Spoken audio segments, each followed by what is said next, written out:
Hello, we're from Group 5 of Fundamentals of Data Analytics. This is our video format for our final project. Our final project is titled Wine Types and Quality Classification. Our group members consist of me, Zahra, Natasha, Farin, and Kayara. This is the case study of our project. First and foremost, is that our main problem is that we are an owner to a local vineyard business, and the production of wine may be inconsistent in quality and not adequate enough to sell on the market. So, firstly, our goal is to shift from a small scale production to a large scale production. Secondly, the solution we found was that we can automate our business from source to commercialized final product by creating a system of quality control. Here we cover the feature context in which we have certain features in the dataset, and we are referring to Vino Verde as our wine that is being studied in the dataset. The following are the classification attributes found within the dataset. Firstly, we have wine type, which is either red or white wine. Quality, which is a scale between 0 to 10, wherein 0 is very bad and 10 is very excellent and refers to the quality of the wine, while quality label is derived from the attribute of quality, where we set each quality to a score of low, medium, or high. Low is a quality score of 3 to 5, medium is 6 to 7, and high is 8 to 9. The first step is to collect data by importing the dataset from Kaggle to the notebook. From these codes, it can be seen that type is categorical, while the rest are numerical, and there are few missing values in the dataset. These codes show the frequency of each data and the amount of missing values for each variable. This code fills the missing values with the mean. Here is a statistical summary of all variables.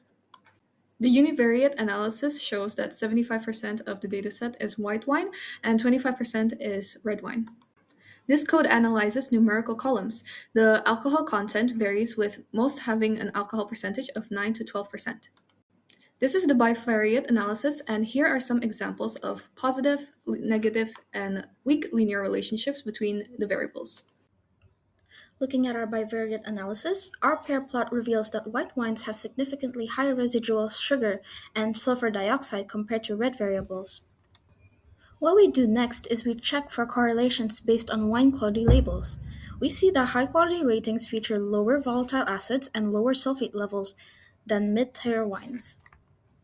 We move on to bivariate analysis that lets us visualize the categorical variables using box plots.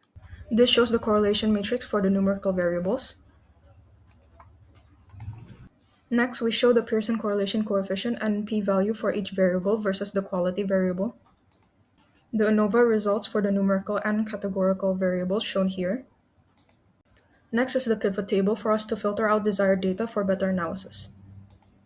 To do this, we detect and handle any outliers by winsorizing. We do this for the independent variables too. We then detect outliers in target and features and apply the clamp again. We use a pivot table to analyze average alcohol content. The heat map highlights that higher quality scores clearly correlate with higher alcohol levels for both red and white wines. Moving on, we compare average sulfates. The bar chart shows a distinct trend. As wine quality increases, sulfate levels steadily rise, particularly in red wines. Furthermore, we examine the overall wine distribution. The data reveals a major class imbalance, with a heavy concentration of both types falling into the mid-range quality scores of 5 and 6. Finally, we summarize our findings from the pivot table. This distribution highlights that white wines dominate the dataset, and extreme quality ratings, either very high or very low, are exceptionally rare. Next, we create an alcohol bin column and show the distribution of alcohol bin and its contents. We then count how many wines fall into each category and show a histogram of alcohol content and count. In one-hot encoding, we displayed the column names and rename a few variables to merge and drop old ones. We check if this was done correctly and check quality bin and divide scores into 3 bins and check again. Next, we remove previously one-hot encoded columns to avoid duplicates, check displays, and categorical variables. Here we convert alcohol bin columns in ascending order and count the new categories. We then do the same but with pH and assign sugar labels in residual sugar bin. To make the summary, we make a copy to modify separated from the original data. We then perform ordinal encoding on bin categorical columns. Here we show the dummy variables renamed and further classify rows into the category. This is the heat map correlation between the numerical features, and this imports the pandas as PD while we check and save as clean.df. Next, we make the summary of data frame and show that the quality is the last column. Next, we conduct the filter method, and this code shows the correlation heat map. This code keeps variables with strong correlation and discards variables with low correlation. After that, we check the correlation matrix again. Alcohol bin is discarded due to its high correlation with alcohol, and here's the filtered dataset info. With the wrapper method, we use RFE to select the most impactful features for a predictive model. With the embedded method, we get rid of features that aren't important for predicting wine quality with the random forest classifier. And here we set a threshold of 0.005, and features below the threshold are discarded. For the hands-on modeling, we first import the data from the drive into the model and display the data within it. We then translate the text labels red and white into zeros and ones so the computer can process them. After applying this rule, the code clears out any duplicate columns from the previous runs to keep our data clean. Finally, we attach this new numeric column to our main table and delete the original text column. In this step, we calculate a correlation matrix to see how strongly every column in our data relates to every other column. Lighter squares indicate strong positive links, while darker squares point to strong negative links. We fiddle out our dataset to focus only on the most relevant features by scanning the chemical columns for strong links to our target. Only 5 key indicators, which are volatile acidity, chlorides, density, alcohol, and encoded type, pass this threshold.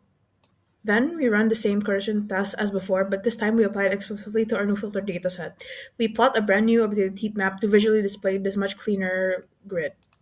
We run a loop through our correlation matrix, looking specifically for any predictor variables that are too similar to each other with a correlation score of 0.8 or higher, and then we finally run a diagnostics check on our filtered dataset. We then clean our dataset by dropping any rows of missing data, and then separate the data into features and the target variable, which is the wine quality we want to predict. And then we finally split the data into 4 pieces, setting aside 20% as a hidden dataset, and using the remaining 80% to train our model. Next, we use a scalar tool to put all the chemical features onto the exact same mathematical scale so no single trait dominates. Once the data is scaled consistently, we initialize a K and N regressor model configured to look at the 5 closest matching wines to predict quality.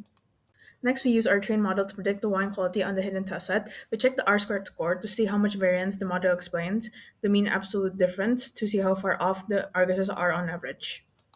In this final step, we have the model make predictions on the exact same training data it just studied, and we calculate its training metrics. By looking at the training R-squared and mean absolute error values, we can determine how accurately the model captures the data it already knows and gives us a check on our model's true performance.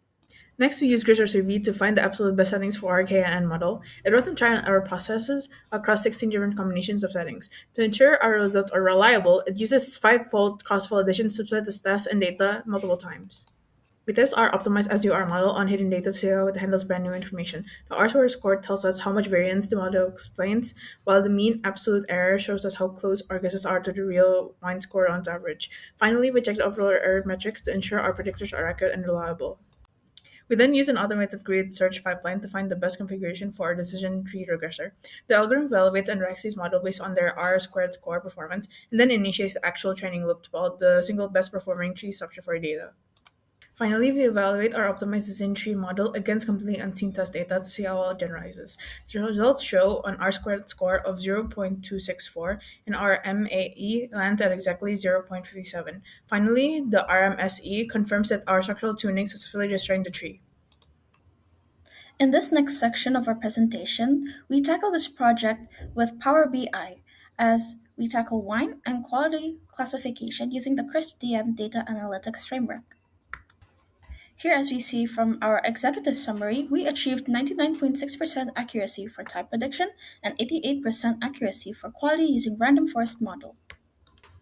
As shown here in our semantic model and data preparation slide, our data pipeline dropped minor nulls, handled multicollinearity, and established a clean data model.